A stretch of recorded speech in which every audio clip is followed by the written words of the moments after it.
নমস্কার বন্ধুরা, আমি রিনা জলডে আপনাদের সবাইকে স্বাগত।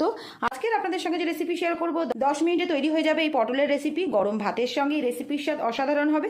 রেসিপির ভিডিওটা দেখে নিন, যে কোনো সময় বানিয়ে ফেলতে পারবেন। লাঞ্চে ভাতের সঙ্গে এই রেসিপি 10 মিনিটে বানিয়ে ফেলতে পারবেন। রেসিপির ভিডিওটা দেখে নিন। আশা রাখছি ভিডিওটা দেখে আপনাদের ভালো লাগবে। ভিডিওটা দেখে ভালো লেগে থাকলে লাইক, কমেন্ট, শেয়ার করতে ভুলবেন না। নতুন বন্ধুদের সাবস্ক্রাইব করার জন্য অনুরোধ রইল। পুরাতন বন্ধুদের অনেক ধন্যবাদ পাশে থাকার জন্য। পটলের এই দারুণ স্বাদের রেসিপির ভিডিওটা দেখে নিন। পটলের রেসিপিটা বানানোর জন্য এখানে আমি 400 গ্রাম পটল নিয়েছি। এখানে পটলের পুরো খোসা ছাড়াইনি, একটু রেখে একটু ছাড়িয়ে নিয়েছি। আর পটলের মুখগুলো দুদিক থেকে একটু করে কাট লাগিয়ে নিয়েছি, ভালো করে ধুয়ে পরিষ্কার করে নিয়েছি। এবার একটা মশলা রেডি করে নেবো। গ্রাইন্ডিং জারে পেস্ট বানিয়ে নেব।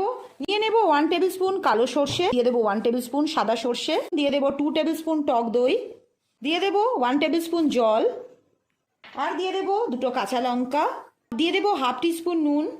গ্রাইন্ডিং জারে একটা স্মুথ পেস্ট বানিয়ে নেব। পেস্টটা রেডি করে নেওয়ার পর একটা কড়াইতে নিয়ে নিয়েছি 2 টেবিল স্পুন রিফাইন্ড অয়েল বা সাদা তেল। সাদা তেলের পরিবর্তে কেউ সর্ষের তেল ব্যবহার করতে পারেন, আমি এখানে সাদা তেল দিয়ে করছি। তেলে দিয়ে দেবো হাফ টিস্পুন নুন, আর দিয়ে দেবো হাফ টিস্পুন হলুদ। তারপর কেটে রাখা পটলগুলো দিয়ে দেবো।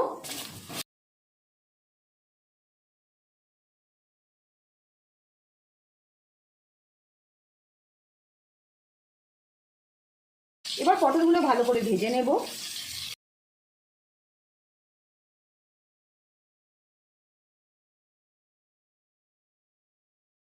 পটলগুলো ভাজা হয়ে গেছে, তুলে নেব।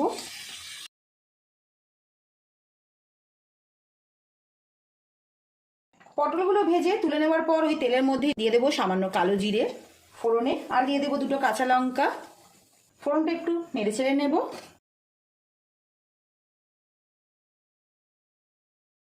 ফোড়নটা ভালো করে নেড়ে ছেড়ে নেওয়ার পর দিয়ে দেবো গ্রাইন্ডিং জারের 2 রকমের সর্ষে আর টক দই, কাঁচা লঙ্কা আর নুন দিয়ে যে পেস্টটা বানিয়েছিলাম, সর্ষে পেস্টটা দিয়ে দেবো। দিয়ে দেবো জার ধোয়া জল আরও হাফ কাপের মতো। এইভাবে পেস্টটাকে স্ট্রেনারে ছেঁকে দিয়ে দেবো।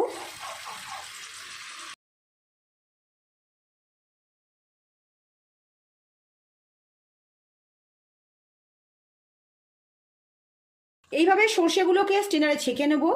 মিডিয়াম ফ্লেমে রেখে পেস্টটা দিয়ে ভালো করে নেড়ে ছেড়ে নেব।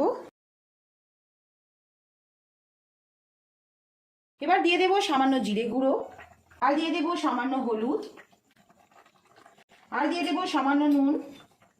নুনটা স্বাদ অনুসারে দিতে হবে, যেহেতু পটল ভাজার সময় নুন দিয়েছিলাম আর সর্ষে পেস্ট করার সময় নুন দিয়েছিলাম, তাই নুনের পরিমাণটা বুঝে দিতে হবে। দিয়ে একসঙ্গে ভালো করে নেড়ে ছেড়ে নেব।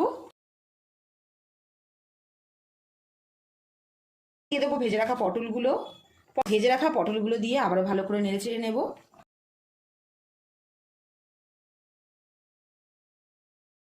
এবার গ্যাসের ফ্লেমটা লো টু মিডিয়ামে রেখে একটা ঢাকা দিয়ে রাখবো পটলগুলো সুসেদ্ধ হওয়ার জন্য।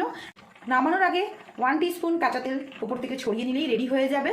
পটলের একটা দারুণ স্বাদের রেসিপি রেডি হয়ে যাবে। এবার 5 মিনিট ঢাকা দিয়ে রাখবো লো ফ্লেমে পটলগুলো সুসেদ্ধ হওয়ার জন্য।